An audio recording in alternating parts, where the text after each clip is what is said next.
हजारो वर्ष अज्ञानाच्या अंधकारामध्ये खिचपत पडलेल्या आपल्या लेकींना बाळींना शिक्षणाचा क्रांतिकारक मार्ग दाखवून स्त्रियांच्या हक्काची प्रतिष्ठापना करणाऱ्या क्रांतिज्योती सावित्रीबाई फुले यांचा जन्मदिवस। सावित्रीबाई फुले यांना जन्मदिनानिमित्त कृतज्ञतापूर्वक अभिवादन। खरं तर स्त्री शिक्षणाची बिकट वाट, अनंत वेदना, अनंत यातना सहन करून स्त्रियांना सक्षमीकरणाचा मार्ग दाखवणाऱ्या क्रांतिज्योती सावित्रीबाई फुले। खरं पाहता सावित्रीबाई फुलेंमुळेच आज सावित्रीची लेख प्रत्येक क्षेत्रामध्ये गरुड भरारी गरुड झेप घेताना आपल्याला त्या ठिकाणी दिसून येतो आहे। अशा क्रांतिज्योतींचा जन्म झालेला आहे 3 जानेवारी 1831 ला सातारा जिल्ह्यातील खंडाळा तालुक्यातील नायगाव एक छोटखानी गाव या गावामध्ये माईंचा जन्म झालाय। खंडोजी नेवसे पाटील आणि लक्ष्मीबाई नेवसे पाटील या नेवसे पाटलांच्या वाड्यामध्ये जन्माला आलेलं पहिलंच कन्यारत्न होतं। परंतु अलीकडच्या कालखंडामध्ये सुद्धा स्त्रीच्या जन्माचं, मुलीच्या जन्माचं जेवढ्या आनंदाने स्वागत केलं जात नाही, अगदी तेवढ्या मोठ्या प्रमाणात खंडोजी नेवसे पाटलांनी आपल्या वाड्यावर आपल्या लेकीचं मोठं बारसं केलं आणि नाव ठेवलं सावित्री। सावित्री नाव ठेवलं। सगळेजण आनंदाने साऊ साऊ साऊ असा नामोच्चार त्या ठिकाणी सावित्रीबाईंचा करू लागले। नेवसे पाटलांच्या वाड्यामध्ये वाढत असणारी ही नेवसे पाटलांची कन्या खरं तर 16व्या शतकामध्ये जो दूरदृष्टा राजा या हिंदुस्थानच्या भूमीमध्ये, या महाराष्ट्राच्या भूमीमध्ये होऊन गेला, स्वराज्याची स्थापना ज्या राजाने केली असे छत्रपती शिवाजी महाराज यांच्या मातोश्री राजमाता जिजाऊ ज्याप्रमाणे सुपे, पुणे, चाकण, इंदापूर या 4 परगण्यांची जहागिरी भोसले घराण्याला मिळालेली होती। या जहागिरीच्या परगण्याची न्यायनिवाडे करत असताना बाल शिवबाला शेजारी बसवत असायच्या आणि परगण्यांचे न्यायनिवाडे करत असायच्या ना, अगदी त्याच पद्धतीने खंडोजी नेवसे पाटील आपल्या गुणी सावित्रीला, आपल्या लेकीला शेजारी बसवत असायचे आणि नायगावची पाटीलकी त्या ठिकाणी मिळालेली होती। तत्कालीन व्यवस्थेमध्ये पाटील हा गावचा प्रमुख असायचा। पाटलाच्या वाड्यावर तंटे, पकडे, भांडणं वगैरे पंचक्रोशीमध्ये घडलं गेलेलं येत असायचं आणि हा न्यायनिवाडा सावित्रीबाई लहानपणापासूनच त्या ठिकाणी बघत आलेल्या होत्या आणि साहजिकच वडिलांकडून निरपेक्ष न्यायदान करण्याची बुद्धी असेल, त्यानंतर आईकडून आल्या गेल्याची कुरकुर न करता सेवा करणं असेल, यासारखे गुण उपजतच माइंडमध्ये त्या ठिकाणी अवतरले। तत्कालीन व्यवस्थेमध्ये मुलीचं लग्न लवकर लावून दिलं जात असायचं। अगदी 6-7 वर्षाचं मुलीचं वय झालं का मुलीचा विवाह त्या ठिकाणी लावून दिला जात असायचा। त्याच व्यवस्थेप्रमाणे माईंचं वयाच्या 8वं वर्ष माईंना त्या ठिकाणी चालू झाले। 8व्या वर्षी त्या ठिकाणी आता स्थळ पाहायला त्या ठिकाणी सुरुवात या खंडोजी नेवसे पाटलांनी केलेली आपल्याला दिसून येते। तुम्ही म्हणता पुणे कुठं, सातारा कुठं, नायगाव कुठं, एवढ्या लांबच्या ह्याच्यामध्ये माईंचा आणि क्रांतिसूर्य महात्मा ज्योतिबा फुलेंचा या महामानवांचा विवाहाचा योग कसा जुळून आला? सगळ्यात महत्वाचं सांगायचं म्हणजे कारण क्रांतिसूर्य महात्मा ज्योतिबा फुले 8-10 महिन्याचेच होते बरं का, तेव्हा त्यांच्या मातोश्री म्हणजे चिमणाबाई साहेब यांचं निधन झालं। तत्कालीन व्यवस्थेचा जर विचार केला, एक पुरुष अनेक लग्न करू शकत होता, परंतु एका स्त्रीला पुन्हा विवाह करण्याचा अधिकार समाज व्यवस्थेने नाकारलेला होता। आणि मग अशा व्यवस्थेमध्ये गोविंदराव फुलेंची जी मावस बहीण होती सगुणात्या क्षीरसागर त्यांचं नाव, या सगुणात्या क्षीरसागर नायगाव जवळचं धनकवडी नावाचं गाव, या धनकवडी गावाला नेहमी जाणं येणं असल्यामुळं या खंडोजी नेवसे पाटलांच्या वाड्यामध्ये वाढत असणारी गुणी चुनचुनीत सावित्री यांच्या नजरेतून काही त्या ठिकाणी निसटू शकली नाही आणि पुण्यामध्ये जाऊन आपल्या मावस भावाला त्या ठिकाणी आपल्या ज्योतिबासाठी ही एक योग्य वधू आहे असं सांगितलं। आत्ताच्या व्यवस्थेप्रमाणे तेव्हा काही मुलगा मुलगी पाहायला जात नव्हता आणि गोविंदराव फुले सगुणात्या क्षीरसागर नायगावला गेले। पाहता क्षणीच माईंना त्या ठिकाणी सावित्रीबाईंना पाहता क्षणीच गोविंदरावांनी ही आपल्या ज्योतिबासाठी योग्य वधू आहे आणि लगेच होकार कळवला आणि तिथंच 1840 ते वर्ष होतं, तिथंच खंडोजी नेवसे पाटलांच्या वाड्यावर क्रांतिसूर्य महात्मा ज्योतिबा फुले आणि क्रांतिज्योती सावित्रीबाई फुले यांचा विवाह पक्का झाल्याची खूण म्हणजे सुपारी फुटली गेली। आणि मग ठरल्याप्रमाणे फाल्गुन तो महिना 1840 ते वर्ष, या 1840 या वर्षी दोघं पती पत्नी त्या ठिकाणी उभयता दाम्पत्य पती पत्नी झालेले आपल्याला दिसून येतात, विवाह बंधनामध्ये अडकलेले आपल्याला त्या ठिकाणी दिसून येतात। परंतु त्यावेळेस ज्योतिबांचं वय होतं 13 वर्ष आणि माईंचं वय होतं 9 वर्ष। 9 वर्षाच्या या सावित्री माऊली खंडोजी नेवसे पाटलांच्या वाड्यामध्ये वाढलेली गुणी चुनचुनूत लेक काय झालेली आहे, फुल्यांची त्या ठिकाणी पुण्याच्या फुलेंची सून झालेली आपल्याला त्या ठिकाणी दिसून येते. परंतु नंतर विवाहानंतर क्रांतिज्योती महात्मा फुले आणि क्रांतिज्योती सावित्रीमाई फुले यांनी आपलं संपूर्ण आयुष्य समाजामध्ये त्या ठिकाणी काय केलेलं आहे, समाजासाठीच खर्च केलेला आहे. संसार सुखाचे व्हावेत, माझ्या लेकींचे व्हावे, माझ्या भगिनींचे व्हावे, यासाठीच हे दाम्पत्य जे आहे त्यांनी आयुष्यभर आपला संघर्ष, आपला लढा त्या ठिकाणी चालू ठेवलेला आपल्याला दिसून येतोय.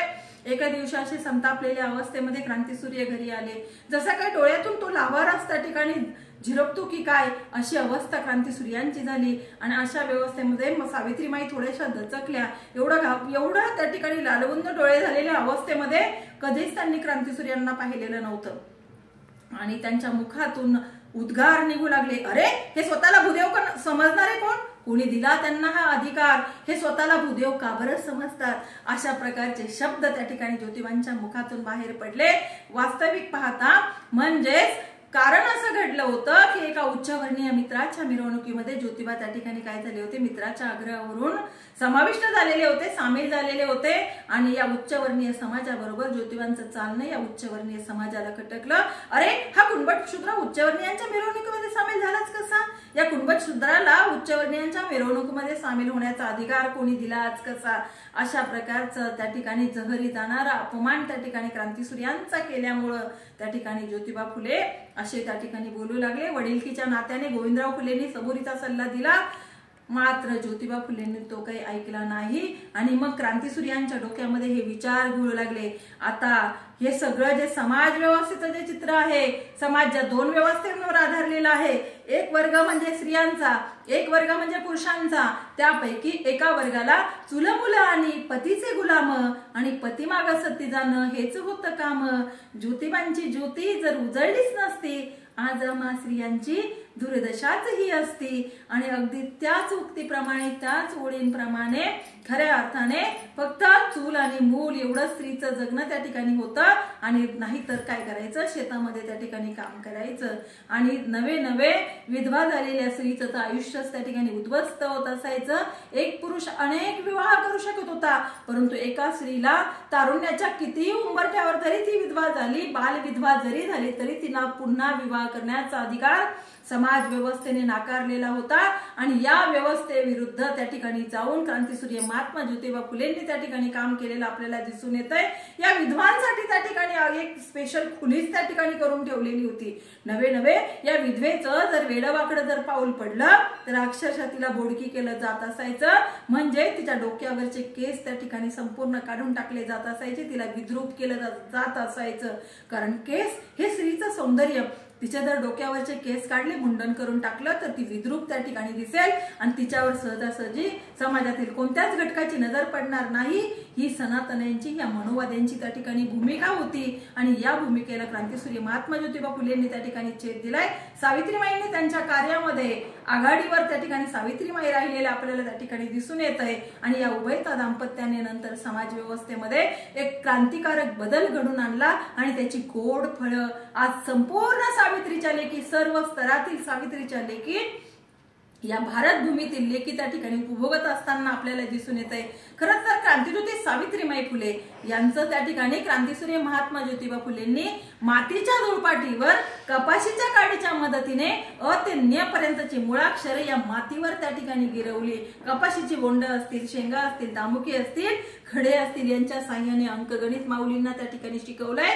आणि त्यानंतर 5 ख्रिश्चन मिशनरी या भारत देशामध्ये त्या ठिकाणी काम करत होत्या.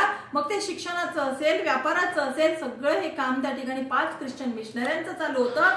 त्यापैकी European Christian missionary, American Christian missionary, Spanish Christian missionary, Dutch Christian missionary आणि स्कॉटिश ख्रिश्चन मिशनरी, अशा 5 मिशनरी संस्था या संपूर्ण देशभरात काम करत होत्या.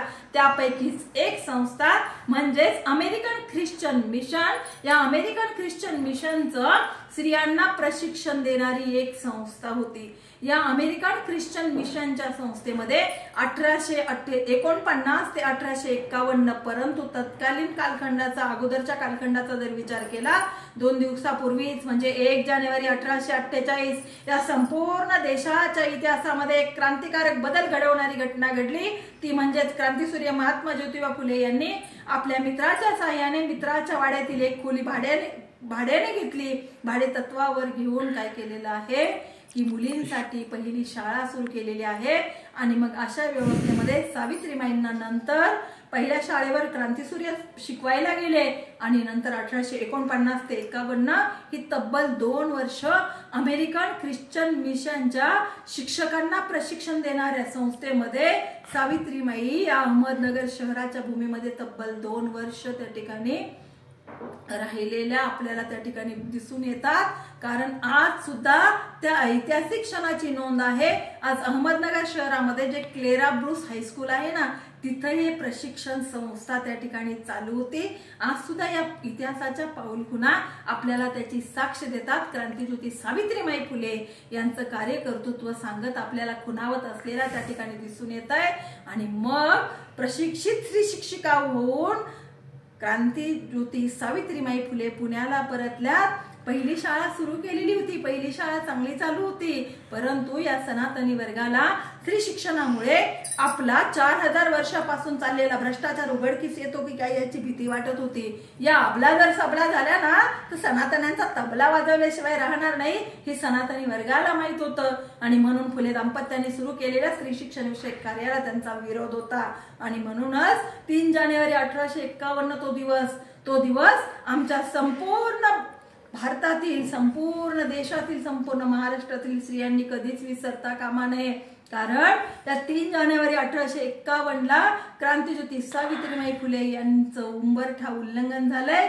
उंबरठ्याच्या बाहेर माऊलींनी पाऊल ठेवलेलं आहे आणि हजारो वर्षाची नसानसात भिनलेली गुलामगिरी या क्रांतीनायकेने बंधने तोडून, पुरुषी गुलामगिरी झुगारून, मोहमायेचे पाश तोडून उंबरठा ओलांडलाय. आणि समस्त स्त्रियांना सुटकेचा कायमस्वरूपी श्वास या क्रांतीज्योती सावित्रीबाईंनी त्या ठिकाणी मिळवून दिलाय. नंतरच्या आयुष्यामध्ये अनेक समाज उपयुक्त कामं केलेत. मग सत्यशोधक समाजाची स्थापना क्रांतीसूर्यांनी केल्यानंतर त्याचं नेतृत्व गुण असेल, नाभिक बांधवांचा घडून आणलेला संप असेल, सत्यशोधक विवाह पद्धती स्वतःच्या नेतृत्वाखाली लावणं असेल. त्यानंतर सगळ्यात महत्वाचा क्षण तो म्हणजेच आज सुद्धा आमचा समाज टाळो फोडून बोंबलतोय. कशासाठी?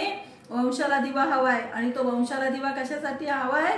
शेवटचा अंत्यसंस्कार करण्यासाठी. अहो, जी परंपरा 250 वर्षापूर्वी क्रांतीज्योती सावित्रीबाई फुलेंनी आम्हाला घालून दिली, अक्षरशः एका विधवेचा पुत्र दत्तक घेतलाय, ज्या समाजाने बहिष्कार टाकलेला होता क्रांतीसूर्य महात्मा ज्योतिबा फुलेंच्या आणि सावित्रीबाईंच्या कार्यावर, त्याच समाजातील काशीबाई नातू नावाच्या विधवेचा मुलगा सावित्रीबाई आणि ज्योतिबांनी दत्तक घेतलाय. दत्तक नुसता घेतला नाही, त्याला शिकवून डॉक्टर केलंय. आणि ह्या यशवंत आपल्या अहमदनगर शहरामध्ये सुद्धा या सिव्हिल हॉस्पिटलला काही दिवस त्या ठिकाणी प्रॅक्टिस करत होत्या. जेव्हा क्रांतीसूर्यांचं निधन झालं, क्रांतीसूर्यांचं निधन झालंय, क्रांतीसूर्यांनी आपलं मृत्यूपत्र त्या ठिकाणी करून ठेवलेलं होतं. मला हिंदू धर्म संस्कृतीनुसार माझं दहन न करता माझं दफन करावं, मिठात घालून पुरावं, ही शेवटची इच्छा सुद्धा या वर्गाने त्या ठिकाणी काय होऊ दिली नाही, पूर्ण होऊ दिली नाही. एकीकडे पतीचं निधन झालंय आणि पतीचं निधन झालेलं असताना, माईंवर डोंगर कोसळलेला असताना या समाजकंटकांनी माईंना शेवटी सुद्धा त्या ठिकाणी सोडलेलं नाही. आणि मग स्वतः पुन्हा हा वंशाचा दिवा म्हणजे यशवंत याला हातामध्ये टिटवं धरता येणार नाही, कारण यशवंत हा जातीचा सभासद नाही असा भावकीचा वाद उपस्थित राहिला. तेव्हा माऊली तटकन उठल्या, आपलं दुःख सावरत स्वतःच्या हातात टिटवं धरलं. एका बाजूने राजाराम फुलेचा मुलगा आणि एक गजानन फुले आणि एका बाजूने दत्तक पुत्र यशवंत फुले, हे दोघे त्या ठिकाणी काय झाले, माई पुढे चालू लागले आणि दोन्ही बाजूला एक पुतण्या आणि एक दत्तक पुत्र दोघं चालू लागले. म्हणजे सांगायचं तात्पर्य असं, अंत्ययात्रा स्मशानभूमीपर्यंत पोहोचली. जवळपास 1000-1500 माणसं जमलेली होती. मी जे संदर्भ पुस्तकं वाचली त्यामध्ये हा उल्लेख त्या ठिकाणी आलेला आहे. आणि भारताच्या 1000 वर्षाच्या परंपरेमध्ये एका स्त्रीने आपल्या पतीच्या चितेला अग्नी देण्याची ही पहिलीच घटना होती. मग 250 वर्षापूर्वी जो आदर्श आमच्या महामानवांनी घालून दिलाय, ज्या क्रांतीज्योती सावित्रीबाई फुलेंनी घालून दिलाय, तो आदर्श आम्ही कधी जपणार आहोत? कारण सगळ्यात महत्वाचं, क्रांतीसूर्य महात्मा ज्योतिबा फुले आणि सावित्रीबाई फुले यांचे विचार किती आधुनिक होते ना.